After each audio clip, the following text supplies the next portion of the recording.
Hi hello నమస్తే. Welcome to వీరించెస్ writings. అందరూ ఎలా ఉన్నారు? బాగున్నారా? ప్రేమ సంఘర్షణ ఎపిసోడ్స్ అన్నీ ఎలా అనిపిస్తున్నాయి నాకు కమెంట్ చేయండి. సరే, ఈరోజు స్టోరీ స్టార్ట్ చేద్దామా? ఈరోజు కదా ప్రేమ సంఘర్షణ ఎపిసోడ్ 36. మనము మరీ డేంజరస్ ప్లేస్లో లేము, మనం మారేడుమిల్లి ఫారెస్ట్ ఏరియాకి దగ్గరలో ఉన్నాము అని తన ఫోన్లో చూసిన గూగుల్ లొకేషన్ని చూపించాడు జితేంద్ర. అది చూసి వర్షిని, అమ్మయ్య, అయినా ఇప్పుడు మనం మారేడుమిల్లి ఎలా రీచ్ అవుతాము ఇంత చీకట్లో అని అంది. ద గ్రేట్ వర్షిణి గారు అడవిలో చిక్కుకుపోయారు అని పిఎంకి మెసేజ్ పంపాను, ఫ్లైట్ పంపుతారట, వచ్చాక ఫ్లైట్ ఎక్కి వెళ్దాము అని అన్నాడు వ్యంగ్యంగా జితేంద్ర. ఈ వెటకారాలకి ఏం తక్కువ లేదు అని అంది వర్షిణి. లేకపోతే ఎలా వెళ్తాము? నడుచుకుంటూ వెళ్ళాలి. మ్యాప్ ఆన్ చేశాను కదా, పద అని అన్నాడు. ఇప్పుడు వెళ్ళేలా చాలా అలసిపోయాను, కొంతసేపు కూర్చుని వెళ్దాం, పరుగు పెట్టి పెట్టి కాళ్ళు లాగుతున్నాయని అంది. కూర్చోవడం ఎందుకు, హాయిగా ఈ చెట్టు కింద పడుకో, తెల్లారేలోగా నిన్ను వెతుక్కుంటూ నీ ఫ్యాన్స్ వస్తారు అని జితేంద్ర అంటుంటే, నిన్ను అనే మాట అతని నోటి మాట పూర్తయ్యేలోపు పద వెళ్దాం అని అంది వర్షిణి. ఇద్దరూ నడక ప్రారంభించారు. అవును వర్షిణి, నిన్ను అంత గట్టిగా వెతుకుతున్నారు, అంతలాగా ఏం గొడవ పెట్టుకున్నావు అని అడిగాడు జితేంద్ర. చెప్పానుగా అని అంది వర్షిణి. జితేంద్ర వర్షిణి పై నుండి కిందకి చూసి, కేవలం కొడితేనే వాళ్ళు ఈగో అంత హట్ అవ్వదే అని అన్నాడు. అంటే ఆ టైంలో నా చేతిలో గిన్నె ఉంటే విసిరేశాను అని అంది. ఏంటి, గిన్నెనా? నిజం చెప్పు, గిన్నె ఒకటే విసిరావా? అప్పడాల కర్ర కూడా వాడి ఉంటావు అని అన్నాడు జితేంద్ర. అయ్యో లేదు లేదు, ప్రామిస్గా గిన్నె ఒకటే, కాకపోతే ఆ గిన్నెలో వేడి వేడి పాలు ఉన్నాయి, అవి వాడి మొహం మీద పడ్డాయి అని అంది వర్షిణి అమాయకంగా. జిత్తు ఒకసారిగా షాక్ అయ్యి, అయినా రోడ్డు మీద ఎవడైనా వేడి పాలు గిన్నె పట్టుకుని తిరుగుతారా అని అన్నాడు. మరి ఆ వెధవలు జున్నుని తీసుకెళ్ళిపోతున్నారని కంగారులో చేతిలో ఉన్న వేడిపాలు ఉన్న గిన్నె పట్టుకొచ్చేసాను అంది వర్షిణి అమాయకంగా మొహం పెట్టుకుని. మరి నీకు కాలలేదా అని అడిగాడు జిత్తు. అరే, నేను పట్టకర్రతో పట్టుకుని వచ్చాను అంది నవ్వుతూ వర్షిణి. అసలు వాళ్ళు మీ చెల్లి జోలికి ఎందుకు వచ్చారు అని అడిగాడు జిత్తు. చెల్లా? చెల్లి కాదు, జున్ను అంటే మా కుక్క, మై ఫేవరెట్ పెట్ అంది వర్షిణి. ఏంటి, కుక్క అన్నాడు జిత్తు. కుక్క కాదు, ఇట్స్ పెట్, దాని పేరు జున్ను. వాళ్ళ కుక్కతో మా జున్నుని క్రాస్ బ్రీడ్ చేయించడానికి జున్నుని ఎత్తుకెళ్ళిపోవడానికి వచ్చారు అంది. నీకు తెలుసా, మా జున్నుకి వాళ్ళ కుక్క అంటే ఇష్టం లేదు, మా జున్నుకి మా ఏరియాలోనే ఒక బాయ్ ఫ్రెండ్ ఉన్నాడు అని అంది వర్షిణి. అంటే ఎంతసేపు జున్ను జున్ను అంటుంటే ఆడపిల్లేమో అనుకున్నా, ఆడకుక్క, ఆ కుక్క ఎంత బిల్డప్ ఇచ్చింది అన్నాడు జిత్తు.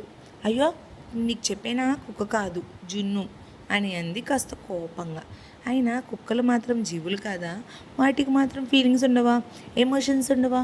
మనం ఎక్స్ప్రెస్ చేస్తాం, అవి చేయలేవు, మనమే అర్థం చేసుకోవాలి, పాపం అని అంది వర్షిణి.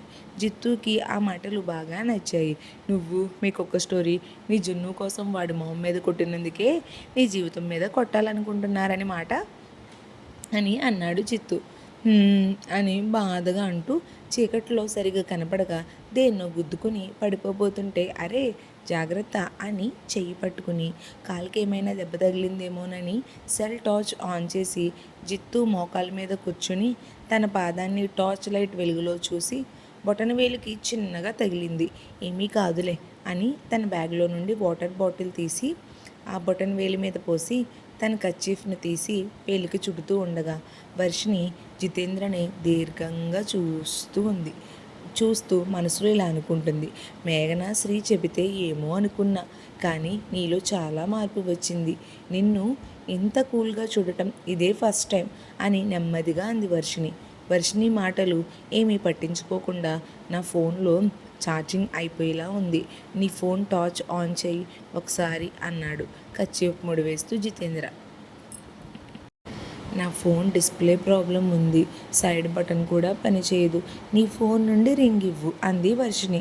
హే, నీ నెంబర్ కూడా స్విచ్ ఆఫ్ వస్తుంది అన్నాడు. అదేంటి అని జిత్తు ఫోన్ డయల్ ప్యాడ్లో ఉన్న నెంబర్ని చూసి, ఈ నెంబర్ని నేను వాడటం మానేసి 2 years అయింది అని అంది వర్షిణి. అవునా, చెప్పాలిగా మరి నాకు అన్నాడు జిత్తు. నువ్వు నన్ను అడగాలిగా అని అంది వర్షిని. సరే చెప్పు, నెంబర్ అయితే కొత్తది అని అన్నాడు జిత్తు. వర్షిని కరెక్ట్గా 7 నెంబర్లు చెప్పి ఇంకొక నెంబర్ చెప్పేలోపు జిత్తు ఫోన్ స్విచ్ ఆఫ్ అయిపోయింది. కొంచెం ఫాస్ట్గా నెంబర్స్ చెబితే నీ సొమ్ము ఏమైనా పోతుందా? ఇంకొక 3 నెంబర్లు స్పీడ్గా చెప్పతే అయిపోయేది. అన్నాడు అసహనంగా. ఏమైపోయేది, ఫోన్లో ఛార్జింగే కదా అని అంది వర్షిని.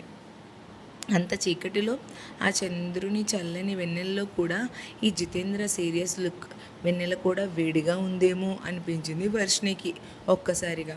మనసులో జితేంద్ర ఛార్జింగ్ లేని ఫోన్ పట్టుకొని ఉఫ్ అంటూ అటు ఇటు కోపంగా తిరుగుతుంటే అలా చచ్చా చిచ్చి చుచ్చు అనుకుని చదువుకునే బదులు ఫోన్ ఛార్జింగ్ పెట్టుకోవచ్చుగా అంది వర్షిని నెమ్మదిగా.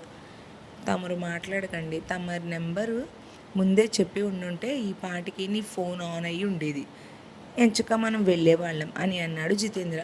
ఫోన్ చేయమనగా అనే ఒక ఫోన్లో నెంబర్ డైల్ చేస్తుంటే నేను మార్చిన నెంబర్ తెలిసేమో అనుకున్నాను అని అంది వర్షిని. తమరు ఒక సెలబ్రిటీ, మరి నువ్వు నెంబర్ మార్చేసినా తెలుసుకుని దాచుకుని దగ్గర పెట్టుకుని తిరగడానికి పెడత మొహం దాన అని అన్నాడు కోపంగా జితేంద్ర. ఏంటి, నన్ను పెడత మొహం అంటావా?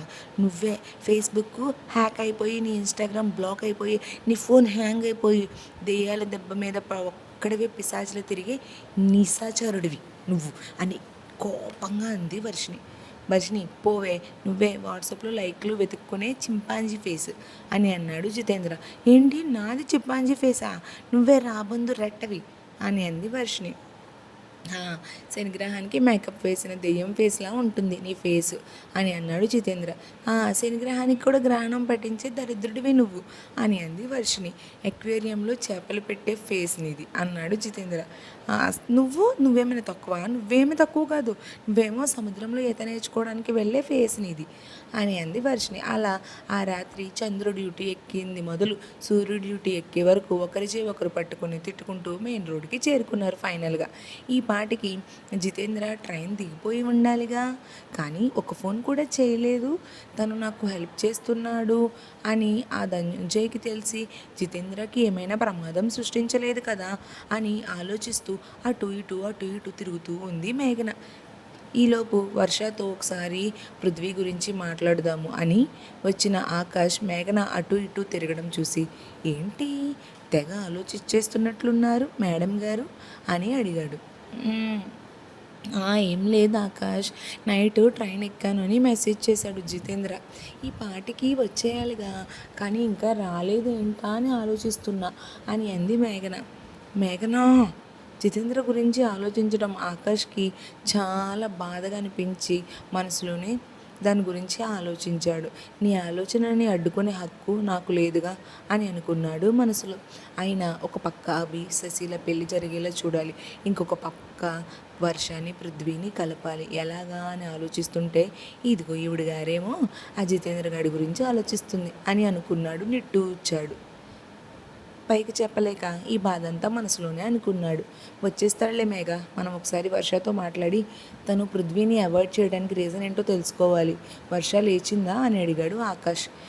లేచింది, ఇందాక లేచి మళ్ళీ పడుకుంది ఆకాష్. ఇవాళ ఆఫీస్కి కూడా రాను, ఒంట్లో బాగాలేదు, నీరసంగా ఉంది అని చెప్పింది వర్ష అని అంది మేఘన ఆకాష్తో. ప్రపోజ్ చేయడానికి డెకరేషన్ చేసింది పృథ్వీ అయితే నీరసం వర్షకి వచ్చిందా? లేకపోతానని మాట్లాడతాను అని అన్నాడు ఆకాష్. వీళ్ళను కలపవచ్చు, కానీ ముందు మనం మన సశరేఖ పరిణయం చేయాలి. డీటెయిల్స్ అడుగుతా అన్నావు, కనుక్కున్నావా? నెంబర్ తీసుకున్నావా? ఫోన్ చేసి మాట్లాడావా? అసలు ఏమైనా అడిగావా అని అడిగింది. హలో మేడం గారు, ఆగండి మేఘన గారు ఆగండి. ఇంటర్వ్యూలో క్వశ్చన్స్ అడిగినట్లు ఆ ప్రశ్నల ప్రవాహం ఏంటమ్మా? ఇంటర్వ్యూలో కూడా ఇన్ని క్వశ్చన్లు అడగరేమో మేఘ అని అన్నాడు ఆకాష్. అది కాదు, డీటెయిల్స్ తీసుకున్నావా అని అడుగుతున్నా కదంటే విను డీటెయిల్స్ తీసుకున్నా, నెంబర్ కూడా తీసుకున్నా, శశికి పంపా నెంబర్, అతనికి ఈవినింగ్ రెస్టారెంట్కి రమ్మని మెసేజ్ పెట్టమన్నా అన్నాడు ఆకాష్. అవునా, అయితే నేను వస్తాను, ప్లీజ్ అతనితో మాట్లాడి వాళ్ళు అసలు పెళ్లి చూపులకి రాకుండా చేయాలి అని అంది మేఘన క్యూట్ ఫేస్ పెట్టి. సరేరా అని ఆకాష్ అంటుండగా మేఘన ఫోన్ రింగ్ అయ్యింది. ఆకాష్తో మాట్లాడుతూ ఫోన్ డిస్ప్లే మీద ఉన్న నెంబర్ చూడగానే మేఘన కళ్ళు ఒక్కసారిగా 1000 words డైమండ్స్లా మెరిసిపోయాయి. మరి మేఘన ఫేస్ అంతలా మెరిసిపోవడానికి ఇంతకీ ఎవరు కాల్ చేసి ఉంటారు? అటు వర్షిణి, జిత్తు అడవిలోంచి బయటకు పడతారా? మేఘన, ఆకాష్ల మధ్య బంధం బలపడుతుందా? ఇన్ని తట్టుకుంటూ శశి, అభిల పెళ్ళి వీళ్ళు చేయగలరా? పృథ్వీని, వర్షాన్ని కలపగలరా? తెలుసుకోవాలి అంటే నెక్స్ట్ ఎపిసోడ్ కోసం వెయిట్ చేయండి. ప్లీజ్ మా ఛానల్ని సబ్స్క్రైబ్ చేసుకోవడం మర్చిపోవద్దు. అలాగే ఎపిసోడ్ ఎలా అనిపించిందో కమెంట్ చేయండి. Thank you all. We need all your support. Thank you all.